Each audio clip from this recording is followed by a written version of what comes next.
Boa tarde, bem-vindos. Graça e paz de nosso Senhor Jesus Cristo. Bom estarmos aqui neste fim de tarde de 17 de maio de 2026. Muito bom estarmos aqui. O nosso tema está baseado em Gênesis capítulo 33. Leremos os versículos 1 a 12. É o texto que fala para nós do encontro ou reencontro, melhor dizendo, encontro de Jacó com Esaú. E nós temos falado bastante de Jacó e Esaú nesses últimos dias, quando estivemos estudando o capítulo 9 de Romanos, não é?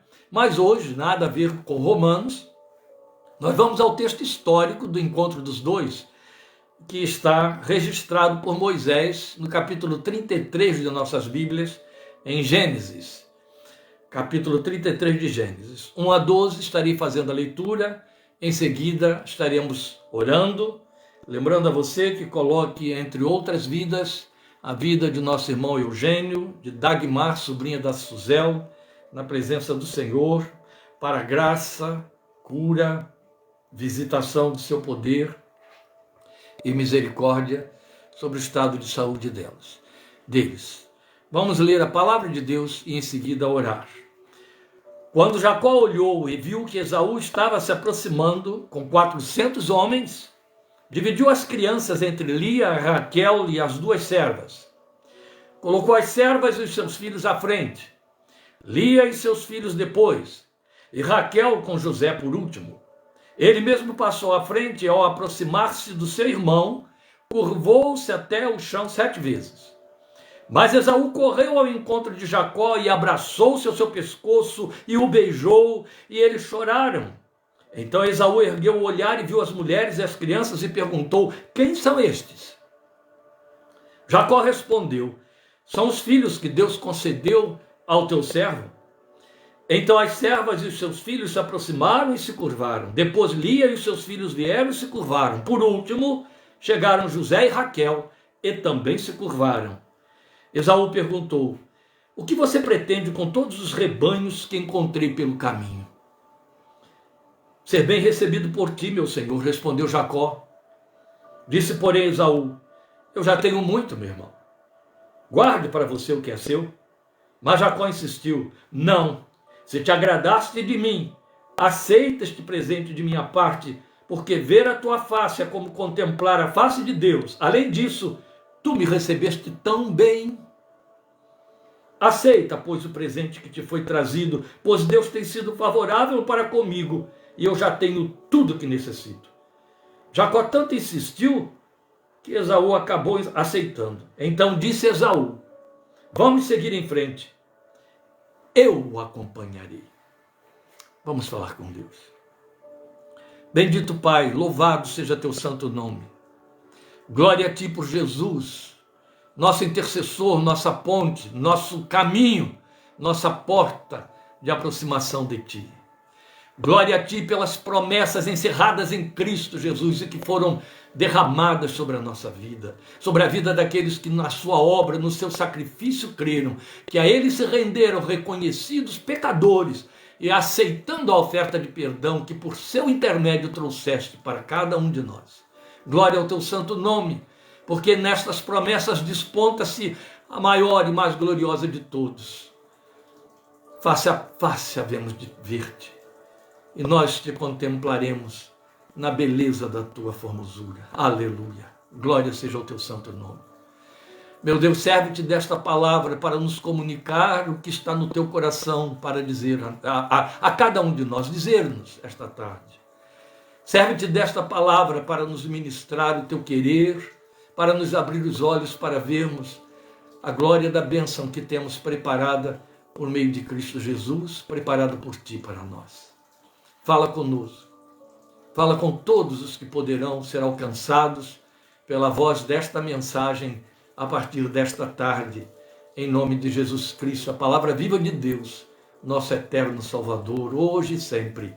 Amém, amém. Meus irmãos, este texto está nos contando a parte final aí do que nós já conhecemos na história de Jacó e do conflito entre ele e Esaú.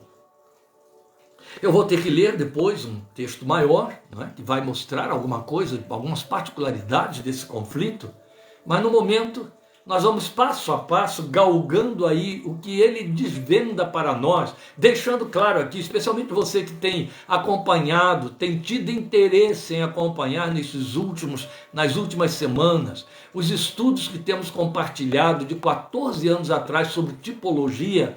Nós queremos lembrar que aqui não estamos trabalhando com tipologia, não é tipologia o que vamos fazer, é uma analogia inevitável, como toda a palavra de Deus. É uma aplicação, é uma exemplificação, é uma ilustração com fato histórico de coisas espirituais que foram oferecidas a nós na pessoa de Jesus, da parte do nosso Deus. Esse encontro de Jacó com Esaú retrata de forma absolutamente perfeita exatamente os nossos movimentos, à semelhança dos de Jacó, em nosso encontro com o nosso Deus. E outro tanto, a forma como Deus reagiu a esses nossos movimentos. Nós lemos o texto e queremos a aplicação do texto.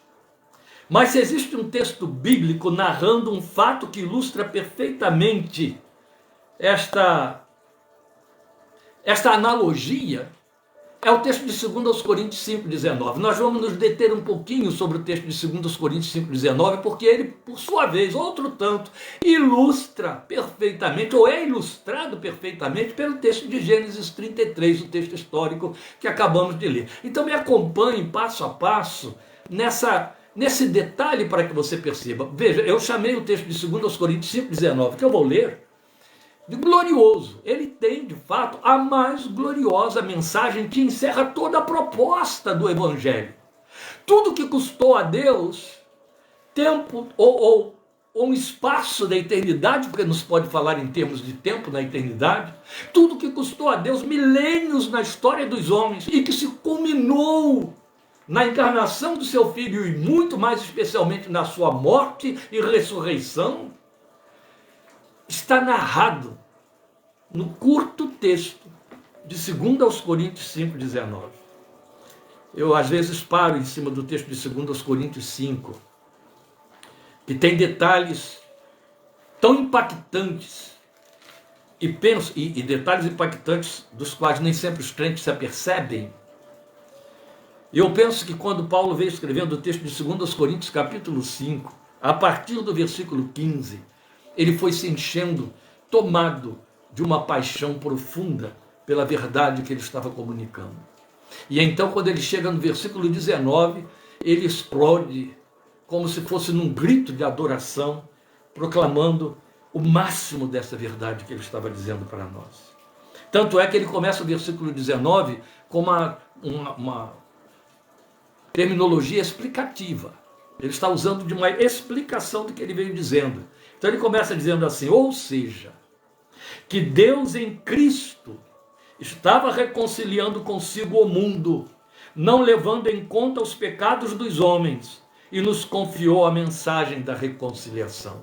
Eu disse que nós íamos parar, primeiramente, aqui em cima de 2 Coríntios 5,19, exatamente porque há algo que se impõe para o nosso pensamento e entendimento espiritual em cima deste texto. Quando ele declara, Deus em Cristo estava reconciliando consigo o mundo, o que ele está dizendo é em que momento, o momento em que Deus em Cristo estava reconciliando consigo o mundo. Ele começou dizendo isso no versículo 15, como eu disse, ao afirmar que Jesus morreu por todos, para que aqueles que vivem já não vivam mais para si mesmos, mas para aquele que por eles morreu e ressuscitou. E aí quando ele chega no versículo 19, ele diz, Deus estava em Cristo. Em que momento? Nesse momento da morte de Cristo. Nesse momento em que a sua ira, conforme Gálatas diz para nós, caiu sobre o Filho de Deus. E Deus teve a sua justiça satisfeita a respeito do meu e do seu pecado. Deus ali em Cristo estava nos reconciliando consigo.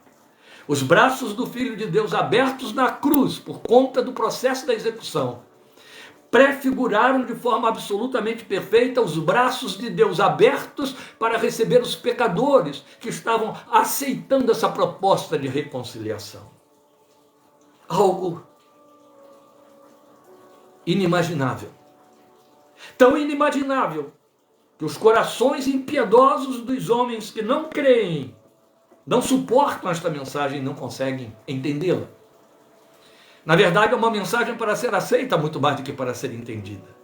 Deus em Cristo estava me reconciliando com Ele. Deus em Cristo estava reconciliando você com Ele, não mais considerando os nossos pecados, tal como Ele disse lá em Isaías: dos teus pecados não me lembrarei mais. Era como se através do expirar do seu filho, Deus estivesse dizendo: vamos acabar com esse problema que há entre nós. Vem aqui, vamos resolver isso. Eu estou te dando a minha paz, vamos entrar em paz. Entre em paz comigo, descanse, repouse, sossegue. Não tenho mais nada contra você, vou depor as minhas armas. Eu vou entrar em reconciliação com você e estaremos bem daqui para frente. Foi um encontro. Esse encontro, ele é figurado na experiência individual de cada pessoa, geração após geração, que crê nesta oferta de Deus que Jesus consumou na cruz do Calvário. Não importa de que maneira se deu, aliás, para um grande número, especialmente para aqueles que nasceram, tiveram o glorioso privilégio de nascer num berço evangélico, e aí, em dado momento, se descobrem convertidos, amando o Filho de Deus, adorando o Filho de Deus, não por atos religiosos que receberam por herança, mas por uma experiência individual, por uma paixão que flui lá de dentro. Aí essa pessoa pergunta: em que momento foi que eu nasci de novo? Em que momento? Especialmente porque, sendo filho da igreja, se acostumaram, domingo após domingo, reunião após reunião, encontro após encontro, ouvir o testemunho de A, de B ou C, ou assistir a cena de alguém tendo um gestual de rendição. Em algumas igrejas, aquela coisa estranha, né, de levanta a mão, vem aqui à frente. Mas há sempre um testemunho dizendo: e então, naquele dia eu entendi que Deus me perdoou dos meus pecados, e por aí vai. Essas pessoas não passaram por esse gestual, não passaram por esse momento, nem todas, a grande maioria não passou. Então, isso fica como que em incógnita. Quando foi? Em que momento foi? Mas eu sei de uma coisa: nasci de novo, o Espírito está aqui dentro, sou filho de Deus, Ele é meu Pai. Então aconteceu, só não sei quando aconteceu, não importa. O que importa, o que estamos dizendo aqui, é que esse encontro, essa reconciliação, esse abraço de Deus ao nosso coração, ele se deu em algum momento na vida de cada um de nós que se converteu a Ele através de Cristo Jesus, quer nos demos conta disto ou não. E aconteceu exatamente nesses termos de 2 Coríntios 5,19. Deus em Cristo estava nos reconciliando consigo. Foi o momento em que os nossos olhos se abriram, o Espírito de Deus nos fez ver: aí está o perdão, entre em paz comigo. Não precisa lutar mais, não precisa mais de culpa, não há necessidade mais de ficar ansioso, assustado, temeroso, com medo do grande encontro que é precedido, via de regra, ou nunca há outra regra, pela morte biológica, a morte física. De maneira que quando ela ameaça muitas vezes, ou quando ela ensaia chegar várias vezes, isso acontece com um grande número, não há por que entrar em pânico. Pelo contrário, a companhia ali, abraços estendidos, a portas abertas, ao caminho de glória, para ouvir a voz que diz e que vai dizer: bem-vindo, bem-vinda. E aqui está o texto de Gênesis 33, mostrando esses nossos movimentos na direção desse encontro. É o quadro típico da grande maioria de nós. No encontro de Jacó com Esaú está prefigurado esse nosso encontro reconciliatório com o Deus eterno. E aí isso assume uma beleza incomum que recheia, que ilustra, que coloca elementos dentro de nós para entendermos e sermos adoradores aquilo que aconteceu entre nós e Deus, da parte de Deus que nos ofereceu a reconciliação. Veja, aqui está o protótipo: Jacó, o homem que contraiu uma culpa pesada, culpa de morte, contra seu irmão Esaú. Nós conhecemos a história. Jacó trapaceou com Esaú. E uma vez que trapaceou com Esaú, a parte o fato de que houve uma escolha prévia de Deus sobre Jacó acima de Esaú, a verdade é que houve atos humanos, de comportamento, de caráter sujo, perpetrados por Rebeca e Jacó, os dois compliciados nisso contra Esaú, a própria mãe, a respeito de um dos seus filhos. E a verdade é que o resultado disso aí é que Jacó contraiu culpa contra Esaú. E aí carregou consigo essa culpa. Não só ele saiu das terras do seu pai para ir lá para Padã Arã, onde estava seu tio, irmão de sua mãe, onde ele fez a vida, mas ele carregou a sua culpa, que foi com ele e morou com ele, ao longo daqueles mais de 20 anos em que ele passou ali, na casa ou nas terras do seu tio. E é assim também com o ser humano, afastado de Deus pelo pecado, o ser humano carrega a vida inteira um sentimento nem sempre, quase nunca consciente de culpa contraída contra Deus. Quando a Bíblia diz para nós em Romanos 5:1, justificados, pois, pela fé, temos paz com Deus por nosso Senhor Jesus Cristo. É extraordinário saber, e a experiência prova isso, que essa paz com Deus nos dá conta, uma vez que ela se instala, aí nos damos conta de que antes ela não existia.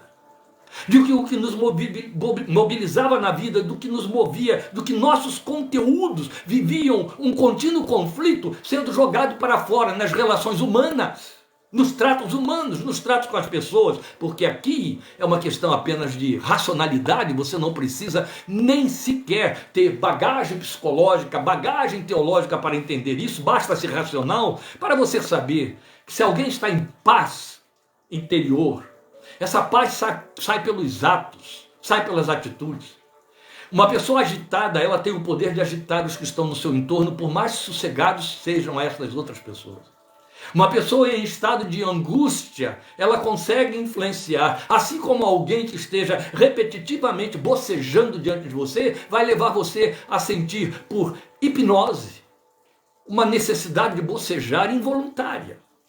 Essas influências comportamentais, essas influências que chamamos numa linguagem psicanalítica de externalização de conteúdos irreprimíveis, a gente só se dá conta dela, e elas são factíveis, elas são reais. Agitação, falta de paz, a gente só se dá conta delas quando elas desaparecem. Então, quando a paz toma conta, aí a gente se dá conta de que viveu sem ela. E começa a compreender então por que tantos murros em ponta de faca, por que tantas ansiedades, por que tantos distúrbios, por que tanto grito, tanto levantar de voz, por que tanto bater de porta, por que tanto muxoxo, por que tanta cara feia, por que tanto ruptura, romper, por que tanto perturbar o outro, tirar o sossego do outro, ofender o outro. Isso tudo significa falta de paz interior. Falta de paz com Deus. Se o homem está sem paz com Deus, está sem paz consigo. Se está sem paz consigo, está sem paz com seu semelhante. Ele dissimula. Nós todos vendemos imagens. Nós todos vendemos uma boa cara, uma boa forma. É uma questão social. É uma questão de necessidade de sobrevivência, de ficar bem, de não ser agredido. E há aqueles que fazem questão de revelarem um caráter agressivo para intimidar. É uma forma de se proteger. É o cão que ladra muito. Ainda que eu esteja usando aqui um exemplo tão grosseiro, mas é verdadeiro. Sabe aquela velha expressão, cão que ladra não morde? Às vezes morde sim. Mas ele ladra porque ele está tentando se proteger de alguma maneira. E aí ele faz questão de dizer, cuidado comigo. E ele tem 1000 formas, ou ela, de expressar essa agitação interior, essa necessidade de autoproteção, agredindo. Quando a paz se instala, isso tudo cessa. E a paz só se instala quando entramos em paz com Deus. E só temos paz com Deus. E a única via, a única forma de termos paz com Deus é ser justificados pela fé em Cristo Jesus. Romanos 5. Jacó viveu aqueles 20 e poucos anos sem paz, porque ele sabia de uma coisa: um dia eu vou ter de estar diante de Esaú. E é isso. Lá no fundo do ser, mesmo eu volto a dizer, inconscientemente, o ser humano sente que um dia vai prestar contas de alguma coisa a Deus, quer creia, quer não. E via de regra, o escapismo, o negacionismo é uma tentativa de apaziguar a consciência. Deus não existe. Diz o louco no seu coração, Salmo 14:1. Deus não existe. Se eu anulo a ideia de Deus, eu não tenho que me preocupar com o fato de que um dia eu vou esbarrar lá com ele. Mas a palavra de Deus diz exatamente o inverso, quando declara que vai ter sim, vai chegar o dia do encontro, ele vai acontecer. Se formos falar em termos da morte, a Bíblia diz que há um encontro que vai acontecer entre o homem, por mais ímpio ele seja, e Deus. E o pó volte à terra como era, e o espírito volte a Deus que o deu. Todo ser humano vai voltar-se para Deus. Isso não quer dizer que vai entrar na casa de Deus, na presença de Deus, mas que vai ter um trato com ele lá, que vai encarar. Vai. Isso é da parte do homem, mas existe outro tanto, e aí isso não tem a ver com a morte. A Bíblia dizendo para nós em Hebreus, que chegará o dia, e ele diz através do profeta Amós, chegará o dia em que trataremos com ele. Através do profeta ele pergunta, estarão firmes as tuas mãos no dia em que eu tratar contigo? Hebreus diz, não há nenhuma criatura encoberta diante do Senhor. Antes, todas as coisas estão patentes diante daquele com quem teremos de tratar. Esse encontro vai acontecer. Que nome quer que o ser humano, no seu primitivismo religioso, dê a esse Deus? Ele está nominando, ele está tentando fabricar um outro Deus que então alivia um pouquinho essa expectativa. A verdade é que lá no fundo ele sabe que vai ter um encontro com Deus.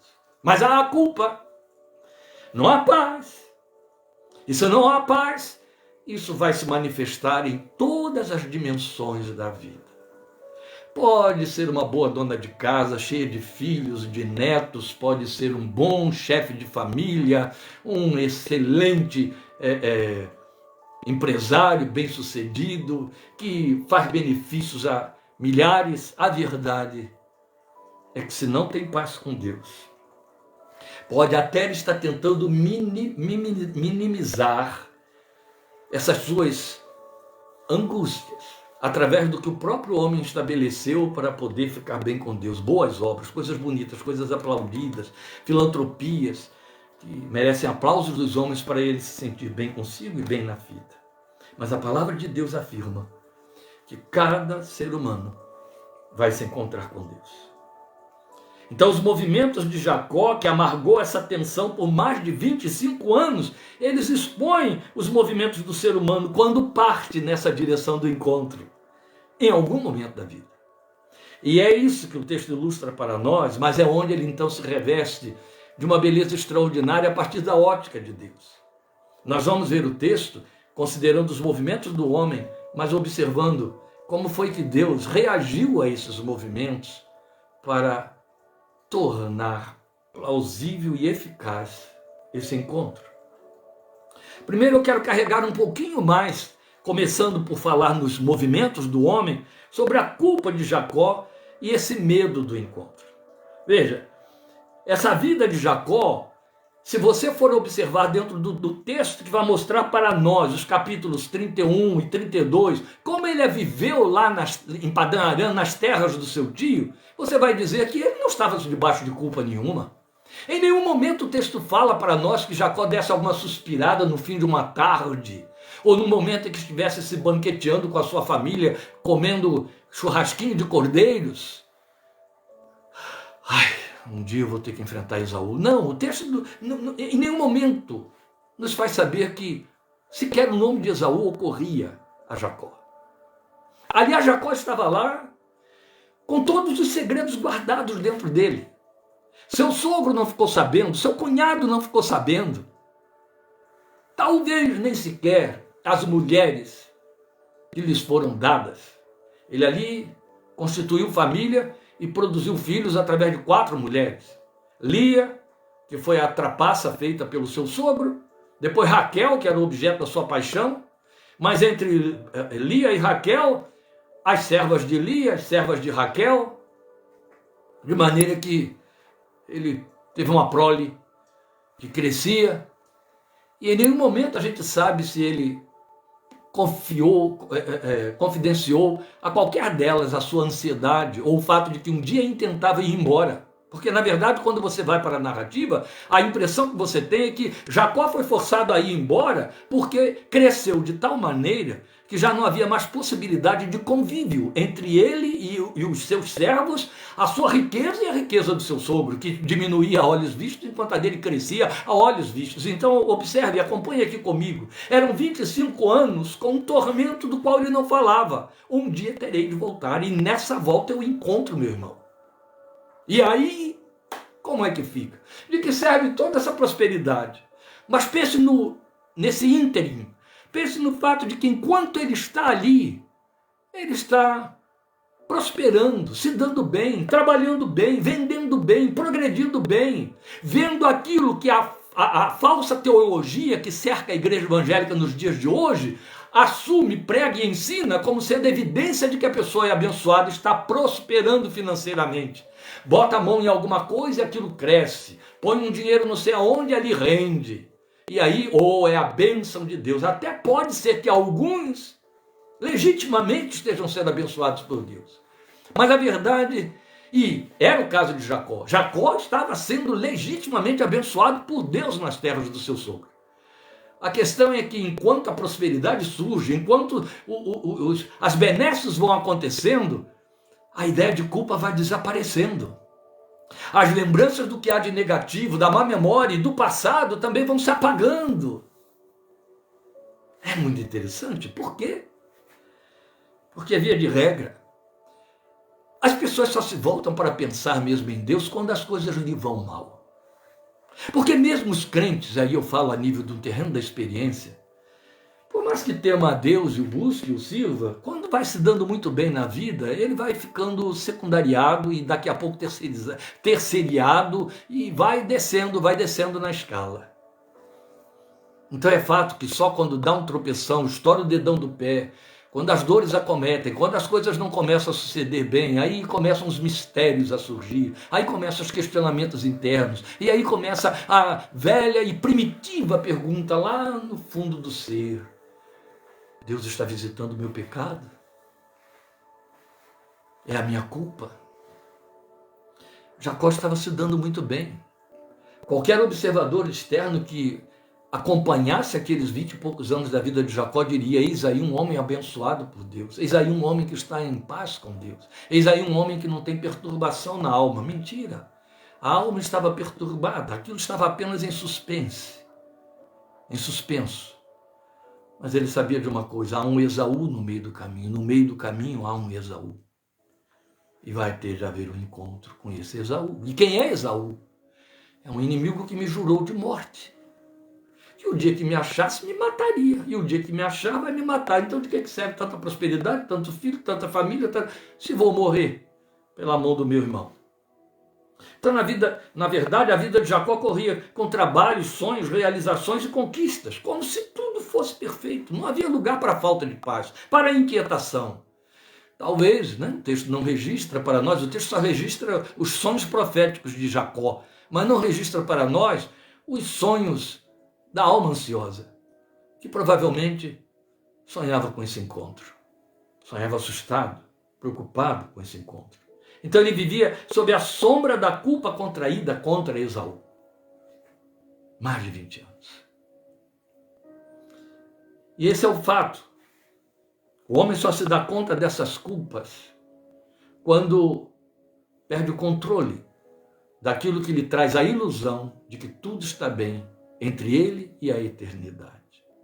Agora, independentemente da questão pecado, independentemente da questão culpa, que Jacó ilustra tão bem aqui para nós, existe um outro fato, uma outra razão, porque até inconscientemente o ser humano precisa fazer uma anulação, um negacionismo da presença de Deus, alguns, e outros se preocupando demais e enfiando a cara em religiosidades e confissões as mais esdrúxulas possíveis. É aquilo que a Bíblia chama de anseio pela eternidade que Deus colocou no interior do homem.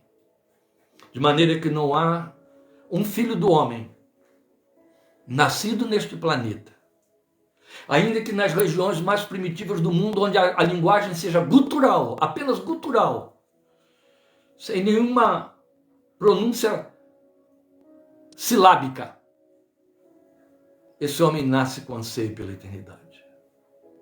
A grande distinção, até para aqueles que desdenham da palavra de Deus e que se acham superiores por conta de se esconderem atrás da falsa ciência para dizer, não, isso é pequeno e medíocre demais, falar em fé, falar em vida eterna, falar em vida após a morte, até esses, eles sabem que existe uma acentuada diferença entre ele, o ser pensante, e os demais seres do planeta. Por mais que nós tentemos copiar a vida vegetativa dos seres inferiores, a verdade é que a grande diferença entre nós e eles não reside no fato de que nós pensamos e eles não. Mesmo porque tem muita gente, desculpe eu colocar, porque aí eu não perdoo não, muita gente tola que acha mesmo que os animais pensam. Mas a verdade é que confundem instinto com pensamento. Mas a verdade é que não é esta a distinção exclusiva que estabelece a grande superioridade na criação do ser humano, feita à imagem e semelhança de Deus. Eu penso e os demais não. Mesmo porque os outros demais seres humanos mesmos pensam muito pouco. Tem gente que pensa tão pouco que parece que nem pensa, né? A diferença está no fato de que somente eu e você, só nós, os seres humanos pensantes, temos anseio pela eternidade.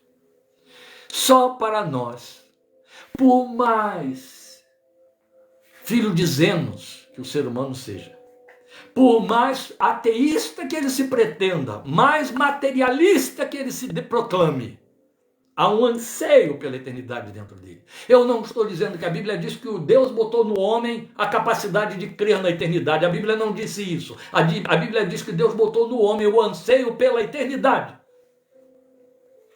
Somente debaixo de doenças graves, crônicas, somente debaixo de doenças e algumas situações de opressão maligna é que o ser humano quer encurtar a vida e fazê-la cessar. Ainda assim, ali por detrás, está inspirando-se na busca de um escape chamado eternidade. Mas a verdade é que o ser humano tem uma necessidade, uma redundância aqui, existencial de viver muito e, se possível, para sempre. É o único ser que não está preparado para morrer. É o único ser que não tem competência para morrer. Ele não aceita a finitude, as finalizações, as terminações. Para que isso aconteça, é preciso que se torne irracional. Ele tem anseio pela eternidade. Ele se prepara para a eternidade. O ser humano pode cessar as atividades por conta de engelhamento físico, incapacidade motora. Ele pode, por conta de circunstâncias contrárias adversas, perder o seu devir, a capacidade de produzir, de ir, de vir, de realizar. Mas ele continua absorvendo conhecimento e crescendo no conhecimento, e crescendo em sabedoria, e crescendo em experiência, e crescendo em conhecer, e querendo saber, e querendo aprender. Para onde ele quer levar todo esse armazenamento de conhecimento e de saber? Se a sepultura está ali na frente, ele não a vê. Ele anseia pela eternidade. E é por conta disso que ele pensa no encontro. Zé nos ensinava assim: não creia na eternidade, você não terá medo da morte. Porque, segundo ele, as pessoas só têm medo da morte porque pensam que vão continuar depois. Então não tem resposta para o depois e aí entram em pânico. Ele achava que anular a ideia do depois anularia o medo da morte. Tolo como seus seguidores todos foram. Mas a verdade é que o homem anseia pela eternidade porque foi Deus que a pôs dentro dele. O homem foi feito à imagem e semelhança de um Deus que é eterno. E Deus pôs a eternidade no coração do homem. Por isso ele precisa pensar nesse encontro. Mas vamos pensar nas estratégias de Jacó para apaziguar a ira e comprar a misericórdia de Esaú. É agora que eu levo você para o capítulo anterior, o capítulo 32, onde temos essa narrativa aí, porque nesses movimentos de Jacó por comprar a misericórdia de Esaú, por apaziguar a ira de Esaú, estão os movimentos da grande maioria. E todos esses movimentos são infundados e inúteis. Mas prestem atenção numa verdade, que somente quando você se converte ao Evangelho de Jesus, que seus olhos se abrem e você vê. Todos estão tateando no escuro, você olha para trás e percebe, eu fazia isso também. Não cheguei a lugar nenhum, como eles também não chegarão. E era o que estava acontecendo com Jacó. Veja, no capítulo 32, no versículo 2, você vê que Jacó, já nesse movimento de retorno para a terra, onde ele inevitavelmente encontraria com Esaú, ele começa a ter algumas experiências que procuram, eu chamaria de sinalizações da parte de Deus, comunicações de Deus com ele para levá-lo a ter paz. Mas que não serviram, porque ele não se satisfez com essas sinalizações. Ele precisava de algo que fosse maior do que isso. A primeira delas aparece aí no versículo 2. Aliás, eu teria que ler no versículo 1. Jacó também seguiu o seu caminho e anjos de Deus vieram ao encontro dele. Foi a partir do momento em que ele se despediu do seu sogro e ele sai em direção à terra em que habitava seu irmão ou à terra de seus pais.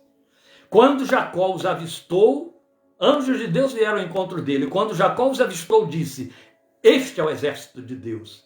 Por isso deu àquele lugar o nome de Maanaim, que quer dizer 2 acampamentos, 2 ranchos. Eram muitos anjos. Não era para esse homem, então, ficar sossegado, porque qual era o grande temor dele? Eu estou indo com meus filhos, minhas mulheres, meus filhos, meus servos, meus bens, para o lugar onde a morte me espera. E Deus lhe abre os olhos para ver que, acampados ao redor dele, estavam 2 ranchos de anjos. Aí você continua a leitura do texto e vai perceber que isso não mudou nada. Ele continuou sem paz. E aí ele começa a fazer os movimentos de tentativa de apaziguamento. A partir do versículo 3, Jacó mandou mensageiros adiante dele a seu irmão Esaú, na terra de Seir, ou na região de Seir, território de Edom, e lhes ordenou: vocês dirão o seguinte ao meu senhor Esaú: assim diz teu servo Jacó, morei na casa de Labão e com ele permaneci até agora. Tenho bois e jumentos, ovelhas e cabras, servos e servas. Envio agora esta mensagem ao meu senhor, para que me recebas bem. Quando os mensageiros voltaram a Jacó, disseram-lhe: fomos até seu irmão Esaú, e ele está vindo ao seu encontro com 400 homens. Nada bom. Jacó fez as suas rezas. Jacó fez as suas primeiras missões, seus primeiros rituais em direção ao apaziguamento. Mandou mensagens. Mandou interlocutores, representantes, sacerdotes, que chegassem diante de Esaú para dizer: eu estou vindo ao seu encontro. Quando eles retornam, eles dizem: olha, nós fomos até ele, nós demos os seus recados, mas ele se cercou de 400 homens e eles estão vindo ao seu encontro. Jacó entendeu no ato. Ele vem com um exército. 400 homens contra um criador de ovelhas, que está aqui com um bando de crianças e servos que só tem por responsabilidade cuidar dessas ovelhas. Eu não tenho exército nenhum, eu não tenho ninguém armado comigo, eu não tenho um homem que seja de guerra. E ele vem com 400, o que ele quer com esses 400 vindo ao meu encontro? Ele vem para me destruir. Foi o que ele entendeu de imediato e entrou em pânico.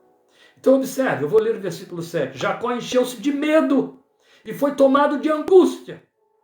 Então dividiu em 2 grupos todos os que estavam com ele, bem como as ovelhas, as cabras, os bois e os camelos.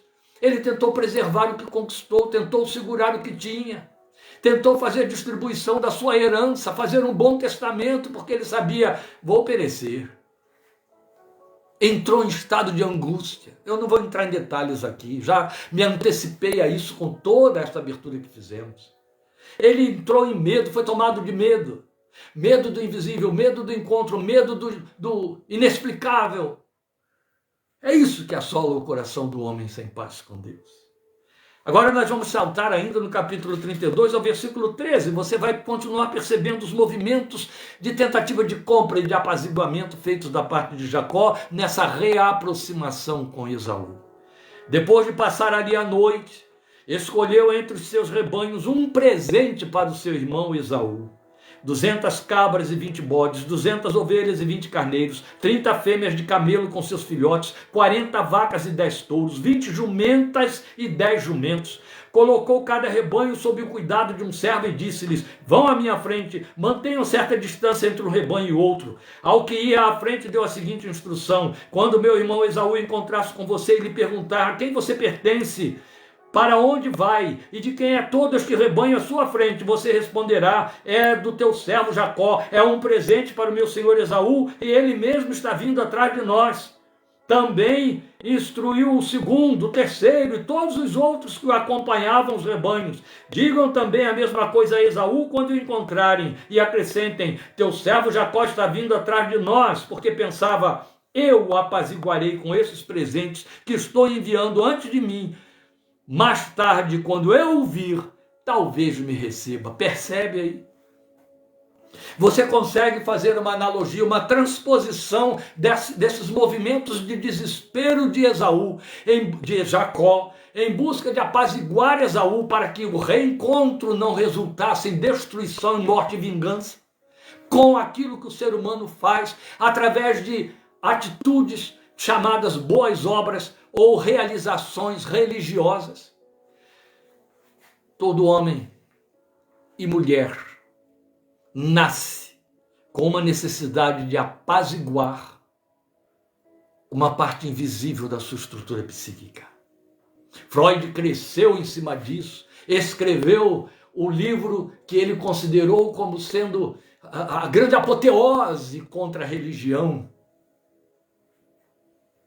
Totem e Tabu.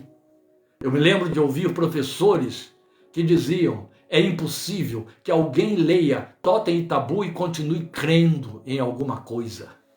Tolos. Eu li Totem e Tabu de cabo a rabo, e todos os meus amigos pastores que também tinham estudado, leram e continuaram com sua convicção plena na palavra de Deus e na fé em Cristo Jesus. Freud escreveu o fruto do seu ateísmo, pseudo-ateísmo, e morreu crendo nesse seu pseudo-ateísmo. Mas a verdade é que ele disse algo que se provou muito especialmente através das penas de seus seguidores, como Jung e Melanie Klein, especialmente, que o ser humano nasce com uma sensação internalizada de culpa que ele tenta apaziguar através de pequenos rituais inconscientes.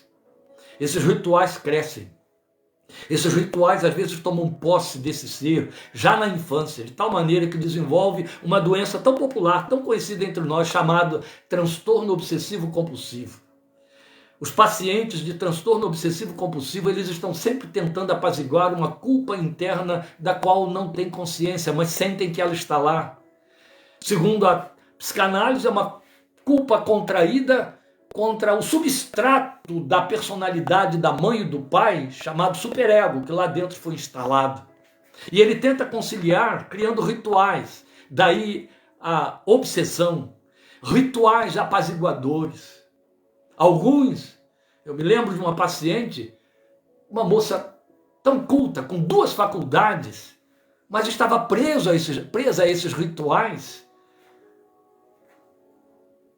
os quais ela queria cumprir para obedecer aos impulsos inconscientes da sua infância, de maneira que, às vezes, ela gastava um tempo imenso para conseguir sair de casa e ir à faculdade, pelas vezes repetidas que tinha de retornar ao apartamento para verificar se a porta tinha ficado de fato fechada, se os bicos do gás tinham ficado de fato fechados, se todas as lâmpadas estavam de fato apagadas, se o ferro de passar roupa estava fora da tomada. Chegava no meio do caminho, a dúvida batia e ela voltava. Esses processos repetitivos são os rituais de apaziguamento de uma consciência culpada que está se manifestando culpada contra superego, não tem nada a ver com pecado e com Deus, que está se manifestando através dessas formas de busca de alívio. Bem, isso que acontece a nível do transtorno do ser humano, que carrega consigo essa culpa inconsciente já desde a sua mais tenra infância. É um substrato representativo da culpa contraída contra Deus por sermos filhos de Adão, pecadores em essência. E aí, quando chega um dado momento em que essa culpa de alguma forma se manifesta, os processos rituais se transformam religiosos. E aí é triste.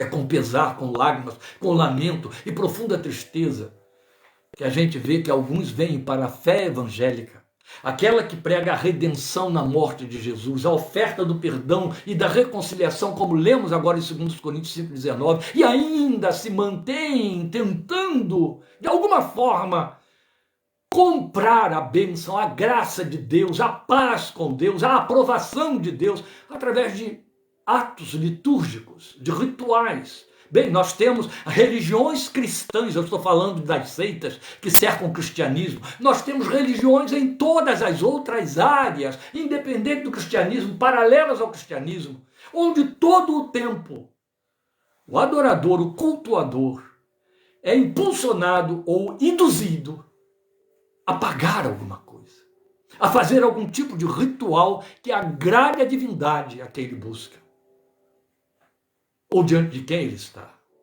Seja na Umbanda, no Candomblé, seja no Islã, seja no cristianismo, seja, e aí eu estou me referindo ao cristianismo via suas seitas, seja nas religiões animistas, especialmente estas, todas as religiões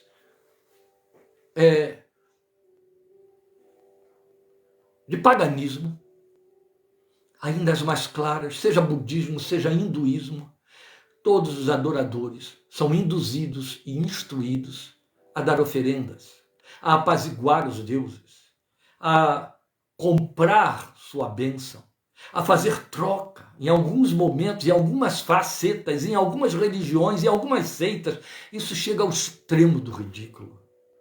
Outros são levados a apaziguar, e a igreja medieval fez isso com os cristãos, a apaziguar a ira de Deus, criando, auto-infligindo sofrimento a si mesmos.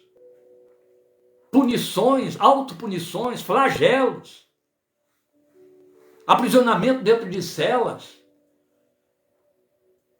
abandono da sociedade, indo como eremitas, para regiões isoladas. É triste.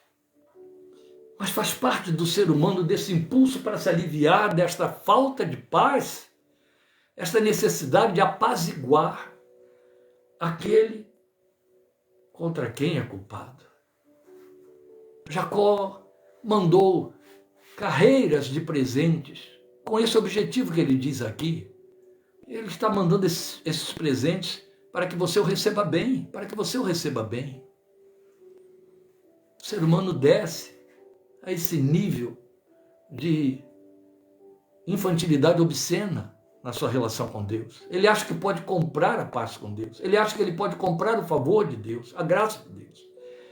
É sem perdão e sem desculpa quando você encontra líderes, pregadores da palavra da verdade, induzindo crentes a isso. Ou um momento dizendo, as coisas estão lhe acontecendo mal porque você não tem feito isso, isso ou aquilo, ou para que lhe aconteça bem. Venha participar das 7 semanas de oração, dos 21 dias de oração no monte.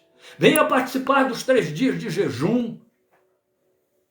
Vamos para as nossas correntes de oração, para as nossas tardes de libertação. Está aí. São formas dissimuladas, espiritualizadas e santificadas do mesmo tipo de movimento de troca, de compra, de tentar ser agradável a Deus. Há uma necessidade no ser humano muito grande de agradar a Deus, e Deus resolveu esse problema para o ser humano, porque ele era o único que podia resolver. E Paulo vai nos dizer em Efésios capítulo 1, versículo 6, que o Deus eterno nos fez agradáveis a si no amado. Aleluia.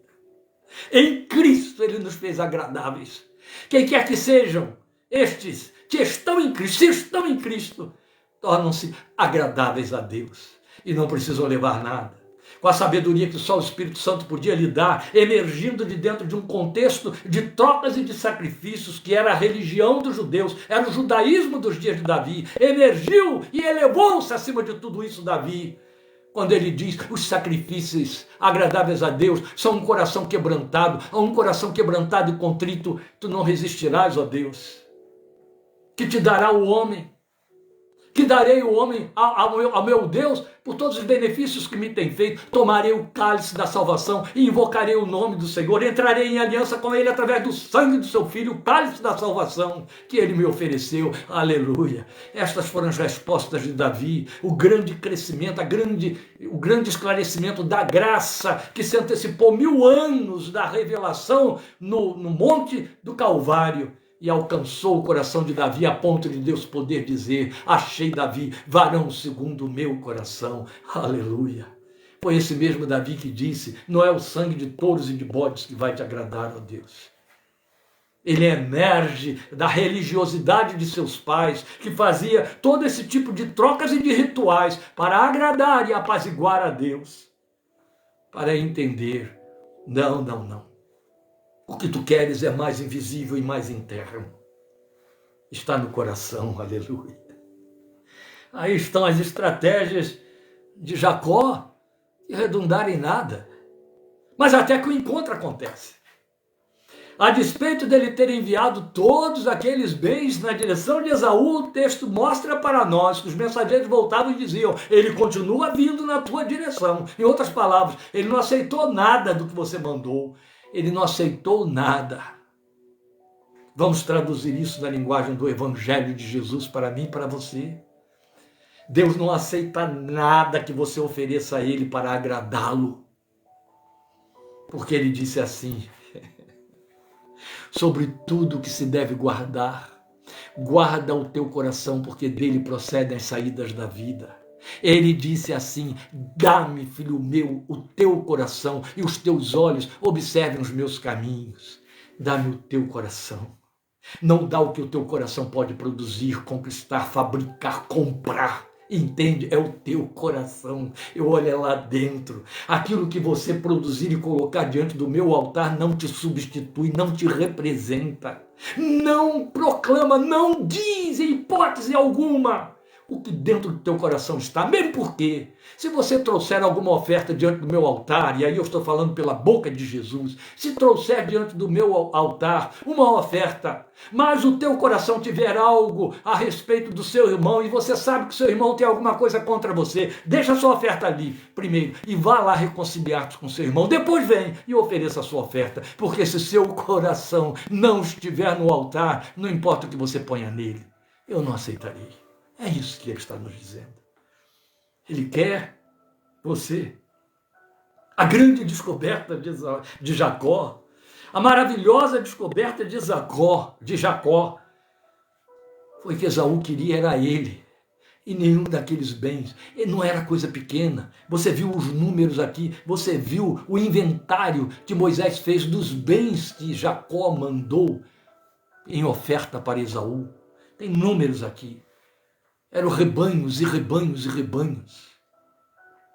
4 grupos de rebanhos. Esaú não aceitou nada. Esaú queria Jacó, o seu irmão. Então me acompanhe aqui na leitura dos versículos 1 a 4 do capítulo 33, que já estivemos lendo.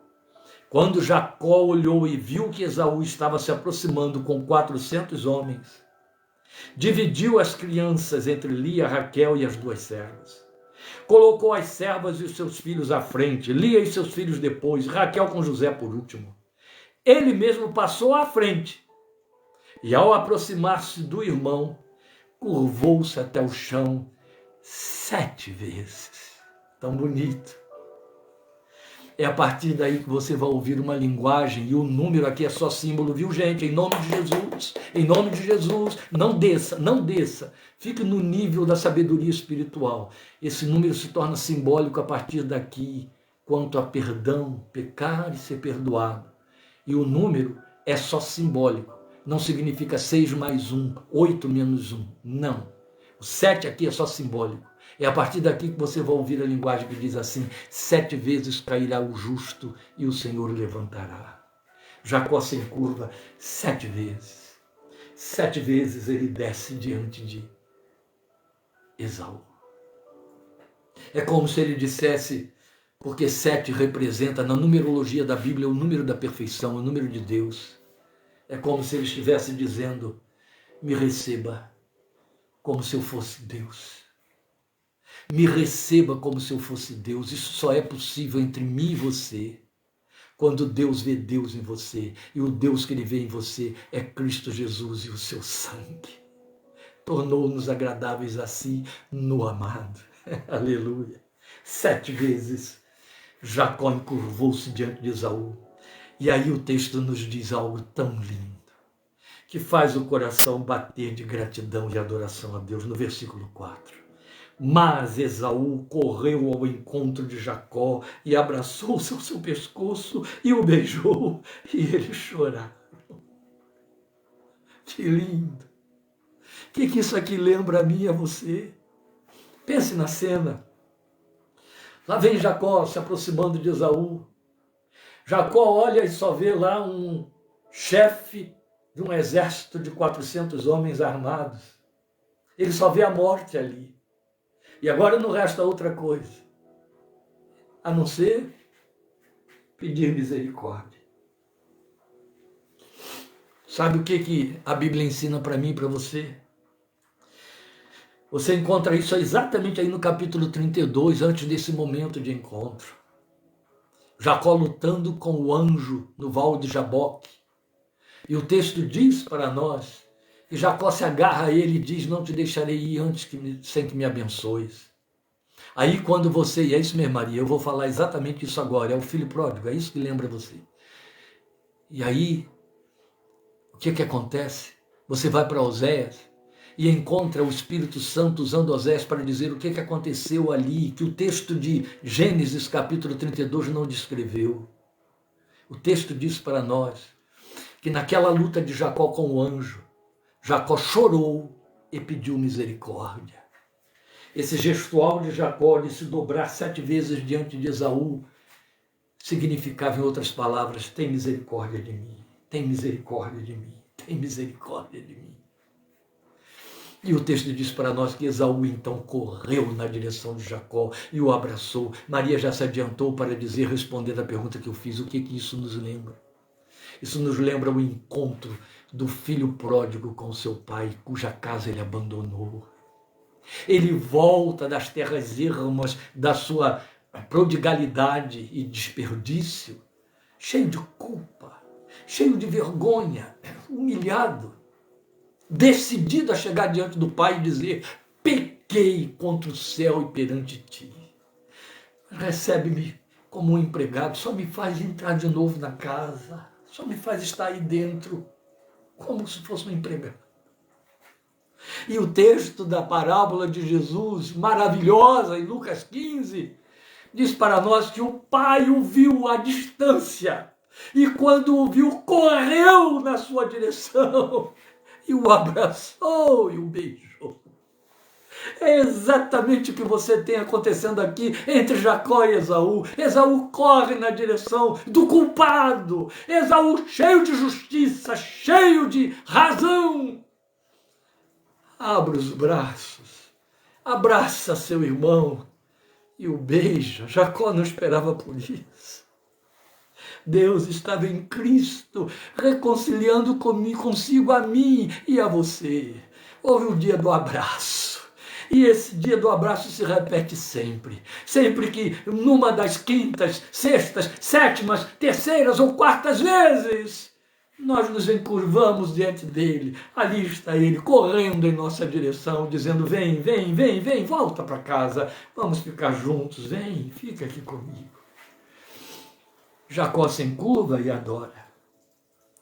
O homem adora e a sua adoração é testemunho que ensina e atrai toda a sua família, os do seu entorno. Aleluia. Mas eu quero mostrar a você uma última coisa que vai ficar em registro como suprassumo dessa analogia entre o encontro de Jacó e Esaú e o nosso encontro, pecadores, com o Deus Santo ofendido, que em Cristo nos reconciliou. O texto vai dizer para nós no versículo 12, que a partir desse momento de encontro que tinha sido tão temido por Jacó, Esaú declara para Jacó: vamos juntos, vamos seguir em frente, eu o acompanharei, eu vou estar com você daqui para frente, até o último dos dias.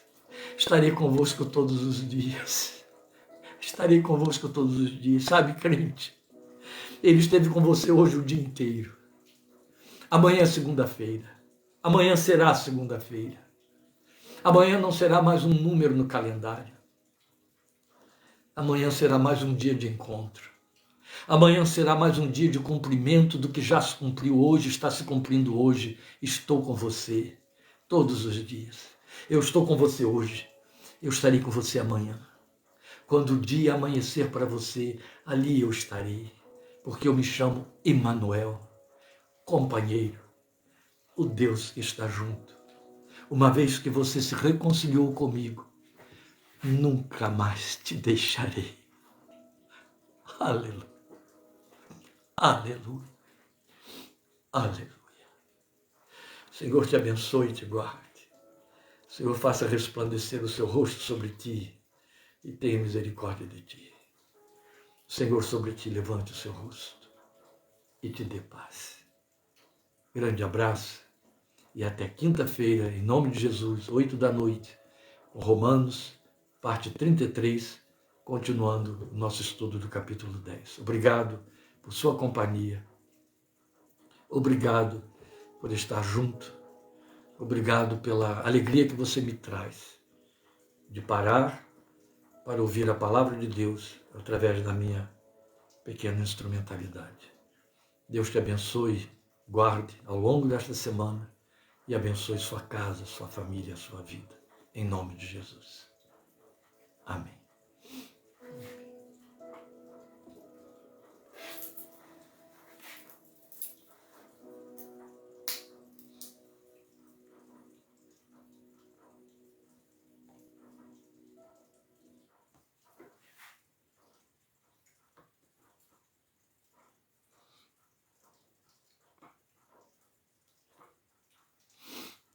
Graças a Deus. Amém. Obrigado, querida. Amém. Você também. Amém.